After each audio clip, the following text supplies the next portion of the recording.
Pwede ko na bang sabihin na welcome back boy first time? Ang dami kong gustong sabihin. Yung palakpak na hindi para sa akin, kundi itong palakpak na to ay para sa inyong mga solid first timers na sinamahan nyo ako, na kahit na dumaan ako sa matinding challenge ng buhay, which is nakikita nyo naman kung ano na yung ginagawa ko ngayon sa buhay, ay hindi nyo ako iniwan. Namiss ko ang kalikasan, namiss ko ang katahimikan, namiss ko ang kabundukan, namiss ko ang kailugan, namiss ko makita ang sarili kong nag-iisang bumabiyahe na merong kapayapaan na kahit mag-isa lang. Namiss ko ang magpakalma ng mga stress na tao pagkagaling sa trabaho.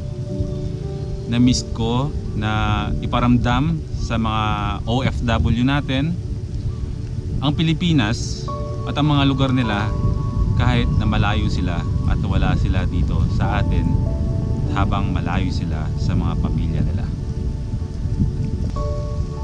Sabi ko sa sarili ko, kahit hindi ako nakakapag-vlog nun, babalik ako para sa inyo. At sabi ko, tutuparin ko yun. Kaya ngayong araw na to, kakalma tayo. Wala tayong ibang pupuntahan. Pero gusto ko, sabay-sabay tayong kumalma at i-embrace natin ulit yung totoong mundong ginagalawan nating mga first time.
Masarap dyan para sa'yo?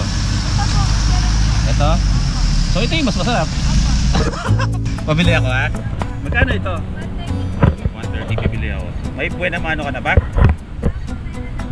Magtatrabaho ka kasi wala namang online school.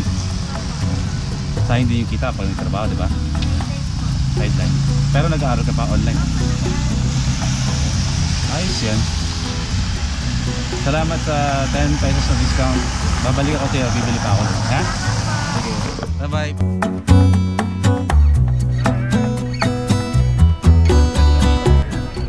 Maglala na pag gusto mo. Sarap nun. O siya, sige na mga tol. Diyos ko, umuulan na naman. Pasensya sa mga kumakaway, hindi ko kayo maintuan. At nasa gitna tayo ng mga naglalakihang mga truck dito. Hindi ko alam kung mayroong laban ba ang mga Transformers at Decepticons dito. Naglalabasan yung mga wala lang. Ayun, may nakasunsa ka sa likuran, no? Bira. Okay lang, kahit umulan, rain or shine, tuloy tayo. Hanapin na yung guya na yan. Diba? Namiss ko yung ganito!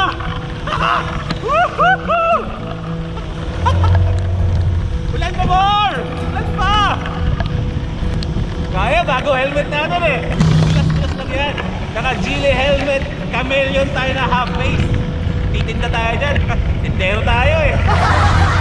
Ulan pa!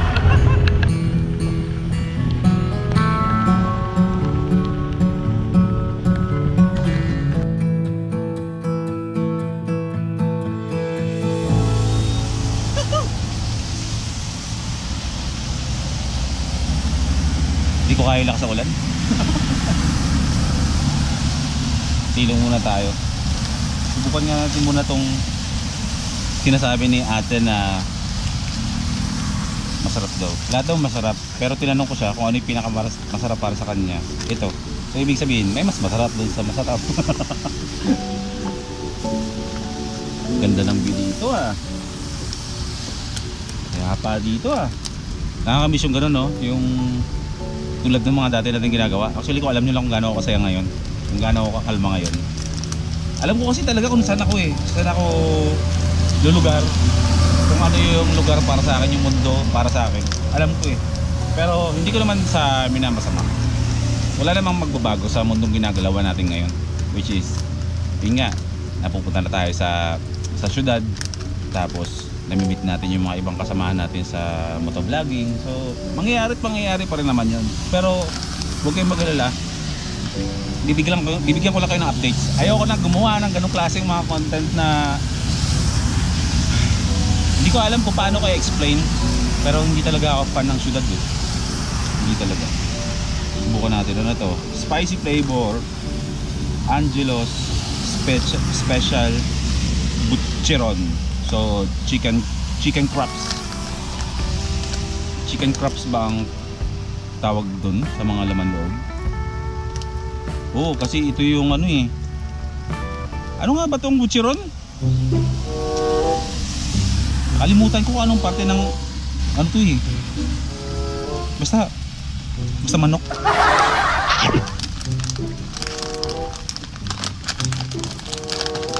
Yun. Hindi siya kaalatan.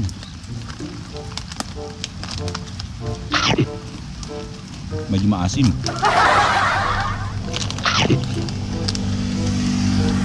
Medyo maanghang.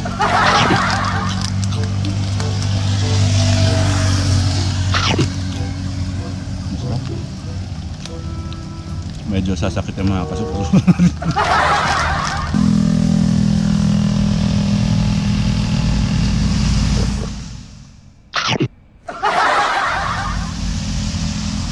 Dala ko yung drone. Hindi ko alam kung paano tayo magpapalipad ng drone sa ganung klaseng panahon. Kasi mo, yung drone, na-miss ko palipad rin. Sayang, hindi makapagpalipad. Masarap. Hindi makapagsalita ng maas nandiyan sa butcher ni ate. Ulan na to kasi kawawa yung drone natin. Hindi naman siya ano eh, hindi naman siya anong tawag doon? Water resistant na drone eh. Baka mag-crash ulit eh. Pero tatambay muna tayo dito. Mag-iikot-ikot pa tayo. Yung guya yung gusto kong tikman, yung guya niyan. Hindi pa ako nakakita. Babaybayin ko itong kabaan ng highway na to para matikman ko yung guya na yan. Actually wala talaga akong plano ngayong araw to. Sa totoo lang wala akong plano ngayon na lumabas ako. Sabi ko lang sa sarili ko, lalabas ako, mag-vlog ako, bahala na kung saan. Alam niyo yun, yung mga usual na ginagawa natin dati na pag nagpaplano na uwi sa wala, diba, na-disappoint ka lang. Pero pag ikaw umalis ng bahala ka kung saan ka pupunta, yung na-miss ko eh. Ayun ang kagandahan sa nagde-daily vlogs ka nang hindi topical yung ginagawa mo. Yung mismo, di ba sabi ko doon dati, yung mismo, yung sitwasyon, yung pangyayari ang magbibigay ng kwento para sa atin. Kaya talagang sobrang na-miss ko yung pagde-daily vlog ko. Nag-busy ako pero malungkot ako eh. Alam mo yun? Kasi alam mo kasi kung saan talaga yung puso mo eh. Hindi ko naman naano yun ba? Na, syempre, naghahanap buhay tayo. Eh wala yun eh. Mahalaga kasi na dapat kahit busy ka sa buhay, sa trabaho ka, dapat meron kang happiness sa puso mo. Magkaiba ang happiness sa responsibilities. So, wala namang sinabing pag ibig sabihin ng responsibilities ay wala ka ng space sa pagkatao mo o sa puso mo na para maging masaya. Hindi masamang magsipag, pero dapat merong natitirang space sa inyo para kumuha ng lakas kapag nakakaramdam ka ng pagod sa kasipagan mo. Basta sa kahit anong bagay, magtira kayo sa sarili nyo para hindi kayo ma-burnout tulad nung nangyari sa akin. Dapat kasi may pinaguhugutan ka ng lakas mo sa mga responsibilities mo sa buhay. Dapat hindi puro trabaho lang. Dapat meron kang time para sa sarili mo. para sa gusto mo. Hindi po pwede puro trabaho. Susunog ka, liliw, karawan mo para ka tawid ka kabila buhay. Yan, atake sa puso. Wala ka ngayon, pagod ka, tulog ka bukas. Pagkising mo, San Pedro sasalubong sa'yo. Timpla San Pedro kape para sa'yo. Hello Boy P, welcome to the gates of heaven.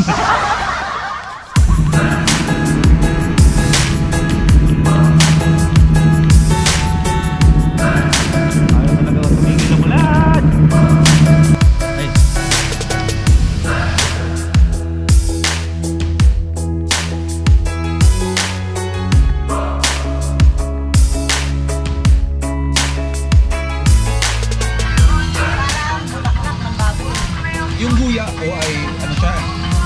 Laman loob yun ng baboy. Laman loob ng baboy. Akala ko laman loob ng itik. Eh, pwede din. May guya ang titik eh. May lahat ng klaseng hayop may guya. Hindi naman. So, guyang itik or guyang baboy. Baboy. Kung saan yung guya? Babalik tayo.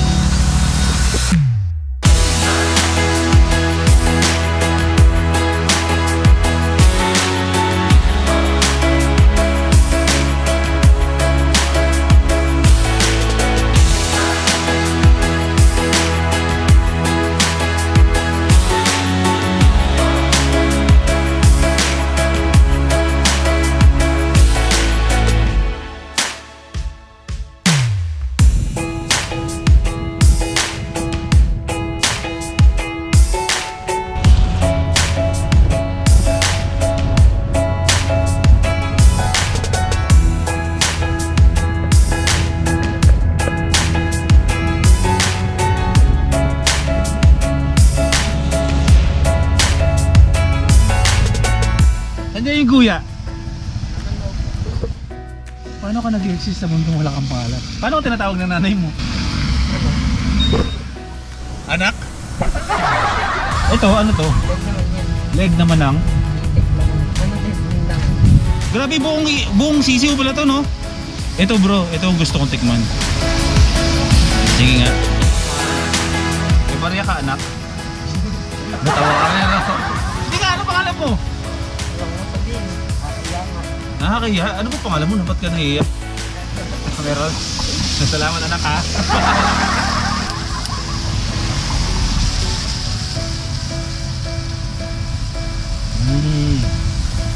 Hot and spicy.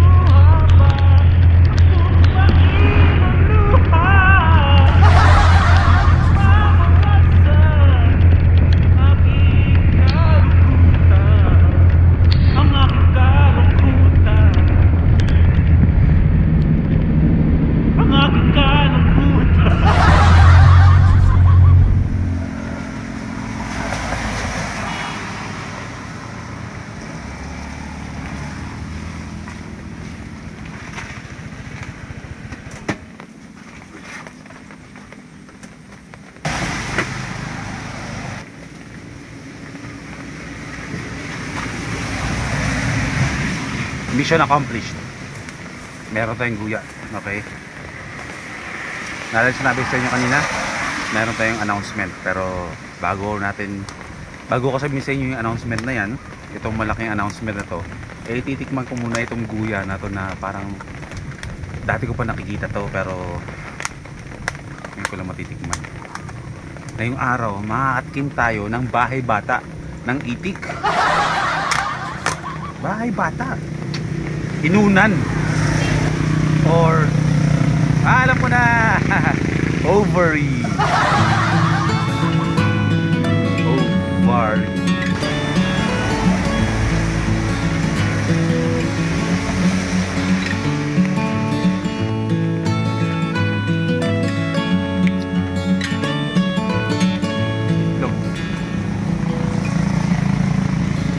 Na hindi na ilabas pagsan itlog na nabubuo pa lang sa loob ng tiyan ng isang itik. Tumalsik. Okay. Announcement. Pagkatapos ng mahigit isang taon, magdadalawang taon na ginawa ko yung pinaka malayo na travel vlog, ay magagawa ko na ulit. Meron na lang akong 21 days na antayin para mag-prepare, ayusin ang lahat ng kailangan ko, lahat ng requirements. Sa wakas, nagkaroon na ako ng lakas ng loob magpa-swab test para sa requirements natin, kasi babiyahe tayo ng napakalayo. Malayo means pupunta tayo ulit ng Mindanao. 21 days to go, nasa Mindanao na ako ulit kasama si Spike. So ibig sabihin, from Manila to Mindanao, mamotorin natin. Gagawa tayo ng adventure vlogs. Hindi tayo magmamadali. Open ang mga araw sa biyahe na to. At makikita nyo si Biyahe with Ken. Sasalubungin niya tayo siguro sa somewhere sa Visayas, hindi ko na alam. Pero yung bigness ng iniisip ko, yung babiyahin ko na to, eh ibang klase. Luzon to Mindanao, eh talagang ito yung challenge na alam ko mahirap eh. Kasi ngayon lang ako magkakaroon talaga ng biyahe na pinakamalayo. Luzon, Manila, mumotorin mo, dadaan ka ng Visayas hanggang sa Mindanao. Ang plano namin is ang plano namin, ako sa Luzon, si Biyahe with Ken sa Mindanao, bababa ako ng Visayas, siya aakyat ng Visayas, magkikita kami in between.